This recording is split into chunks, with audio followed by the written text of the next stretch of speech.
നമ്മുടെ എൻ്റർടൈൻമെൻറ്റിലെ സെക്കൻഡ് എപ്പിസോഡാണ് ബിഗ് ബോസിൻ്റെ.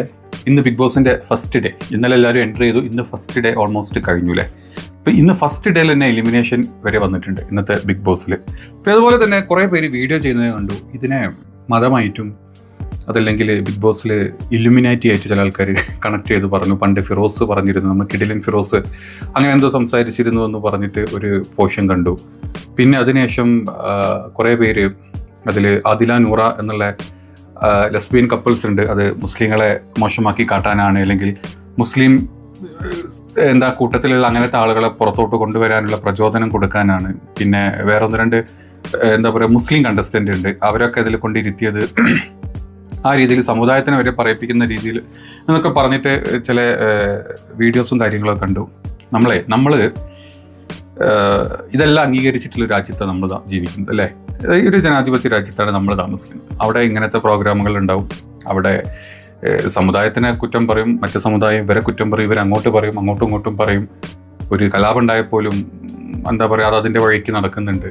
അതല്ലെങ്കിൽ ഏത് മതത്തിനെ, ഇപ്പം ഞാനൊരു മതത്തിനെ മോശമായിട്ട് അത്രയും വികൃതമായിട്ട് എനിക്ക് ഒരു മതത്തിന് സംസാരിച്ചു കഴിഞ്ഞാൽ കേസുണ്ട്. അതല്ലാണ്ട് എനിക്ക് എൻ്റെ മതത്തിനെ കുറ്റം പറയുന്നതിന് കുഴപ്പമില്ല.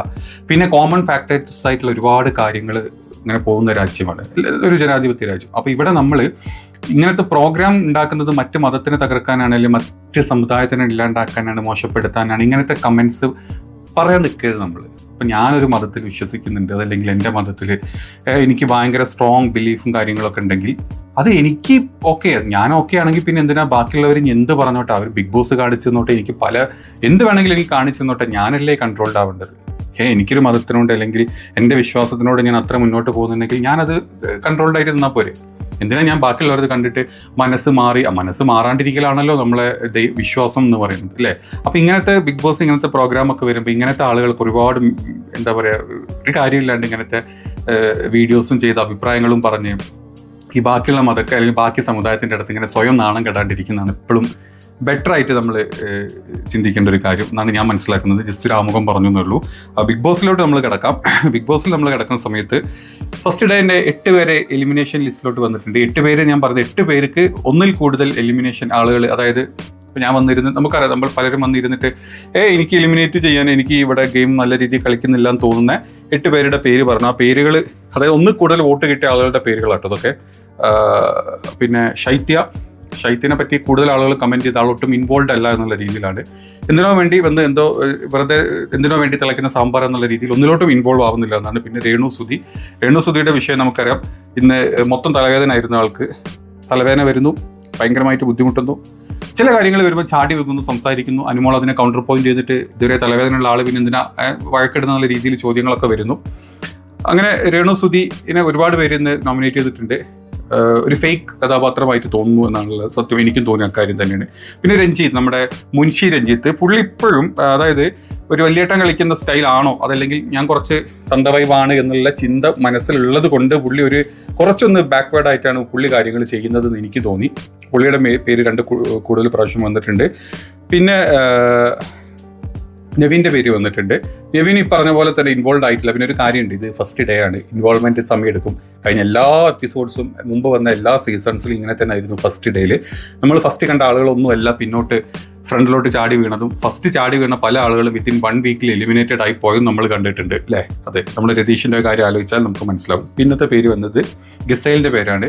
ഗസേലിന് ഒരു കമ്മ്യൂണിക്കേഷൻ ബുദ്ധിമുട്ടുണ്ടെന്ന് എനിക്ക് മനസ്സിലാവുന്നുണ്ട്. കമ്മ്യൂണിക്കേഷൻ്റെ പ്രശ്നം മാത്രമല്ല, ജീവിച്ച് വളർന്ന ഒരു കൾച്ചർ ഉണ്ടല്ലോ, ഒരു കൾച്ചറും അതുപോലെ ജീവിച്ച് വളർന്ന ഒരു സറൗണ്ടിങ്സും എൻറ്റയർലി ഡിഫറെൻ്റ് ആണ് ഗിസൈലിൻ്റെ. അതുകൊണ്ട് തന്നെ പക്ക ഒരു നാടൻ രീതിയിൽ, ഇപ്പം ഞാൻ അതിൽ ഒരു ലൈവിൽ 1-2 പോർഷൻസ് കണ്ട് അവരെല്ലാവരും കൂടെ അന്താക്ഷരി കളിക്കുക എന്ന് പറയുമ്പോൾ ഗിസൈൽ പറയുന്നുണ്ട് ഭയങ്കര ബോറിംഗ് ആണ്, അങ്ങനത്തെ കളിയിലോട്ടൊന്നും പോവില്ല. അതായത് നമ്മുടെയൊക്കെ നാട്ടും പുറത്തല്ലെങ്കിൽ നമ്മുടെ കേരളത്തിലൊക്കെ നമ്മൾ ഒരാളുകൾ കൂടുമ്പോൾ നമ്മൾ ഫസ്റ്റ് പ്രിഫർ ചെയ്യുന്നുണ്ട് അന്താക്ഷരി കളിക്കാം, അല്ലെങ്കിൽ ഡ്രം ഷ്ലാറ്റ്സ് കളിക്കുക, ഇങ്ങനത്തെ കളികളാണ്. പക്ഷെ മറ്റൊരു സ്ഥലത്ത്, ഇപ്പോൾ കേരളം വിട്ട് ഇപ്പം മുംബൈ പോലത്തെ ഒരു സ്ഥലത്താണ് ജനിച്ച് വളർന്നത്, ദുബായ് സെറ്റിൽഡ് ആയിട്ടുള്ള ഒരാളാണ് അവർ. അവിടെയൊക്കെ ആളുകൾ കൂടുമ്പോൾ മറ്റു ചില പ്രത്യേകിച്ച് ഒരു സൂപ്പർ മോഡലും കൂടെ ആകുമ്പം അവരുടെ വെറുതെ ഇരിക്കുന്ന സമയങ്ങളിൽ അവരുടെ ചിന്തകളും കാര്യങ്ങളൊക്കെ വേറെ ആയിരിക്കും.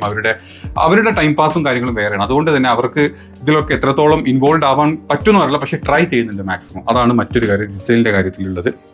പിന്നെ ആര്യൻ ഒരു ട്രൈ ചെയ്യുന്നുണ്ട് എല്ലാത്തിലും ഇൻവോൾവ് ആവാൻ, എല്ലാത്തിലും പോയി അഭിപ്രായങ്ങൾ പറയാനും സംസാരിക്കാനും എല്ലാവരെയും കൺട്രോൾ ചെയ്യാനുള്ള ഒരു ടൈപ്പ് ആര്യൻ ചെയ്യുന്നുണ്ട്. പക്ഷെ അത് എത്രത്തോളം മുന്നോട്ട് പോകുന്നു പറയാൻ പറ്റില്ല, ആൾക്കാർക്ക് അത്ര ഇഷ്ടപ്പെട്ടോളന്നില്ല. പിന്നെ ശാരികയുടെ കാര്യമാണ്. ശാരിക ഇതുപോലെ തന്നെ ഒരു ഇൻവോൾവ്മെന്റ് ഇല്ലാത്ത രീതിയിലാണ് ഇപ്പം ശാരിക മുന്നോട്ട് പോകുന്നത്. ഒരു നെക്സ്റ്റ് ലെവലിലോട്ടുള്ള ഇൻവോൾവ്മെന്റ് ഒന്നും തോന്നുന്നില്ല. നമ്മൾ ഈ എന്താ പറയുക, ഇതിൽ കാണുന്ന ഇന്റർവ്യൂവിൽ കാണുന്ന ശാരിക അല്ല അവിടെ ചെന്നപ്പം. ഇന്റർവ്യൂവിൽ കാണുന്ന പൊട്ടുപൊളിപ്പൻ എന്താ പറയുക ചോദ്യങ്ങളും അനാവശ്യ ചോദ്യങ്ങളൊന്നും വേണ്ട പോലെ ചോദിക്കാൻ പറ്റുന്നില്ല എന്ന് മനസ്സിലാവുന്നുണ്ട്. പിന്നെ അനുമോൾ നമ്മൾ വിചാരിച്ച എല്ലാത്തിനും കരഞ്ഞു പിഴിഞ്ഞ് നടക്കുന്ന ഒരാളാണ്. പക്ഷെ അതല്ല, ഒരു അൾട്രാ മെച്യൂർഡ് ആളാണ് എന്ന് ചിന്തിപ്പിക്കുന്ന രീതിയിലുള്ള ഗെയിമാണ് അനുമോൾ കളിച്ചുകൊണ്ടിരിക്കുന്നത്. അതുകൊണ്ട് അനുമോളിന്റെ പേര് 2-3 ആളുകൾ പറഞ്ഞിട്ടുണ്ട്. പിന്നെ ഒറ്റവട്ടം ഒരേ ഒരു നോമിനേഷൻ കാർഡ് വന്ന ആളുകളാണ് നമ്മുടെ ആദില നൂറ. ഇതുവരെ അവരിറങ്ങിയിട്ടില്ല. അവരിപ്പോഴും നമ്മൾ ഈ വ്ളോഗിലൊക്കെ കാണുന്ന പോലെ വ്ളോഗിങ് വീഡിയോ കാണുന്ന പോലെയാണ് അവരുടെ എല്ലാ ആക്ടിവിറ്റീസും എനിക്ക് തോന്നിയത്. പിന്നെ ഒനിയിൽ ഈ പറഞ്ഞ പോലെ ഫുള്ളി ഇൻവോൾവ് ആയിട്ടില്ല. ഫസ്റ്റ് ഡേ ആയതുകൊണ്ട് തന്നെ ഫുള്ളി ഇൻവോൾവ് ആയിട്ടില്ല. പിന്നെ പുള്ളിയുടെ ഐഡിയോളജിയും കാര്യങ്ങളൊക്കെ എത്രത്തോളം പുള്ളിക്ക് ഇതിൽ ഉൾപ്പെടുത്താൻ പറ്റും എന്നുള്ളത് നമ്മൾ കണ്ടു തന്നെ അറിയേണ്ടി വരും. പിന്നെ അബിയുടെ കാര്യം പറഞ്ഞാൽ ഓവർ ആക്ടിങ് ആയി തോന്നി ചില സമയത്ത്. ഇപ്പം നമ്മൾ കണ്ടു ഭയങ്കരമായിട്ട്, അതായത് സംസാരിക്കേണ്ടത് എന്താണോ സംസാരിക്കേണ്ടാത്തോടത്ത് ആവശ്യമില്ലാതെ തട്ടിക്കയറുന്ന നമ്മളെ രതീഷിന്റെ ഒരു ടൈപ്പാന്ന് തോന്നിപ്പോയി പെട്ടെന്ന് ആ തട്ടിക്കയറി. പക്ഷെ ആ തട്ടിക്കൽ ഒരു കാര്യമില്ല. തട്ടിക്കയറി കഴിഞ്ഞാൽ എന്താണ് അതിന്റെ കാര്യം എന്ന് തോന്നേണ്ട ലെവലിൽ എത്തിപ്പോകുന്ന രീതിയിലാണ് പുള്ളിയുടെ കാര്യം. പിന്നെ ബിന്നി, പിന്നെ അക്ബറും ഈ പറഞ്ഞ പോലെ തന്നെ സ്ട്രോങ് ആയിട്ട് നിൽക്കാൻ ട്രൈ ചെയ്യുന്നുണ്ട്. ചിലപ്പം കുറച്ചുകൂടെ എനിക്ക് തോന്നി, ഞാൻ ഇന്നലെ പറഞ്ഞിരുന്നു ആൾ അത്ര ഇൻവോൾവ് ആവില്ല, ചുമ്മാ വന്ന് പോകും. പക്ഷെ എനിക്ക് തോന്നുന്നില്ല, അക്ബർ കയറി കളിക്കും. കുറച്ചുകൂടെ അക്ബർ കളിക്കാൻ ചാൻസ് ഹൈ ആണ്. അക്ബർ പറയേണ്ട പോലെ നല്ല രീതിയിൽ പറയും, വെടിപ്പായിട്ട് പറയുന്നുണ്ട്. പിന്നെ ബിന്നി പറഞ്ഞ പോലെ തന്നെയാണ്, കംപ്ലീറ്റ്ലി വന്നിട്ടില്ല. ആളുടെ ഇൻവോൾവ്മെന്റ് ഇതിലോട്ടൊന്നും എത്തിയിട്ടില്ല. ഇപ്പോഴും ആ ഒരു ഗെയിമിന് വന്നതാണെന്നുള്ളൊരു തോന്നൽ ഇതുവരെ ബിന്നിയുടെ സൈഡിൽ നിന്ന് വന്നിട്ടില്ല അല്ലാണ്ട്. അപ്പം 8 പേരാണ് സ്ട്രോങ്, അതായത് എലിമിനേഷൻ ഇതിലോട്ട് വരുന്നുള്ളത്. പിന്നെ ഒരു 5 പേര് അല്ലാതെ അങ്ങനെ 13 പേര് ഓൾമോസ്റ്റ് വന്നിട്ട് 13 പേരെയും കൂടെ എലിമിനേഷൻ ലിസ്റ്റിലോട്ട് കൊണ്ട് വെക്കുമോ, ഇനി അതിൽ എത്ര പേര് പോകും എന്നുള്ളത് നമുക്ക് നെക്സ്റ്റ് വീക്കേ കാണാൻ പറ്റുള്ളൂ. അപ്പോൾ ഇതാണ് ഇന്നത്തെ നടന്നത്. പിന്നെ ഇന്ന് ഒന്ന് രണ്ട് കാര്യങ്ങൾ സ്പെഷ്യലി നടന്നത്. രാവിലെ തന്നെ നടന്നൊരു കാര്യം പറയുന്നുണ്ട്. അതായത് രേണുസുതി വന്ന സമയത്ത് മറ്റേ വേസ്റ്റ് ബിന്നിലോട്ട് തുപ്പുന്ന ഒരു രംഗമുണ്ട്. അധികം ആരും ശ്രദ്ധിക്കപ്പെടാത്തത് കൊണ്ടും പ്രേക്ഷകർ അത് ശ്രദ്ധിച്ചത് കൊണ്ടും നമ്മുടെ സോഷ്യൽ മീഡിയയിൽ ആ ഡിസ്കഷൻ വരുന്നുണ്ട്. പക്ഷേ ബിഗ് ബോസ് ഹൗസിൽ അത് അത്രത്തോളം ഒരു ഡിസ്കഷൻ പോയിന്റിലോട്ട് വന്നിട്ടില്ല. അവരുടെ ഇപ്പം നമ്മൾ ജാസ്മിനെ പറഞ്ഞത് ഓർക്കുന്നുണ്ടല്ലോ, ഫുഡ് ഉണ്ടാക്കിക്കൊണ്ടിരിക്കുമ്പോൾ ചുമയ്ക്കുന്നതും നമ്മുടെ മൂക്കിൽ കൈയിട്ടിട്ട് എന്താ ചായ കലക്കി എന്നൊക്കെ പറഞ്ഞിട്ട് കുറേ അന്ന് ഭയങ്കര ഇഷ്യൂ ആയിട്ടുള്ള കാര്യങ്ങളായിരുന്നു. അത് വെച്ച് നോക്കുമ്പോൾ വേസ്റ്റ് ബിന്നിൽ തുപ്പി എന്നുള്ളത് രേണുസുതി ചെയ്ത പുള്ളിക്കാരിയുടെ സ്റ്റൈൽ ഓഫ് ലിവിങ്ങിൽ പുള്ളിക്കാരി ചെയ്ത എന്തോ ഒരു കാര്യം അതിവിടെ വന്ന് അതുപോലെ ചെയ്തതാണ്. അത് ഒരുപാട് പേര് എടുത്തിട്ട് അലക്കാത്തത് കൊണ്ട് തൽക്കാല അക്കാര്യത്തിൽ രേണുസുതി സേഫ് ആയിട്ടുണ്ട്. പിന്നെ രേണുസുതിയുടെ മറ്റൊരു അഭിനയമാണെന്ന് തോന്നിപ്പോകുന്ന രീതിയിലുള്ള തലവേദന ആയിരുന്നു.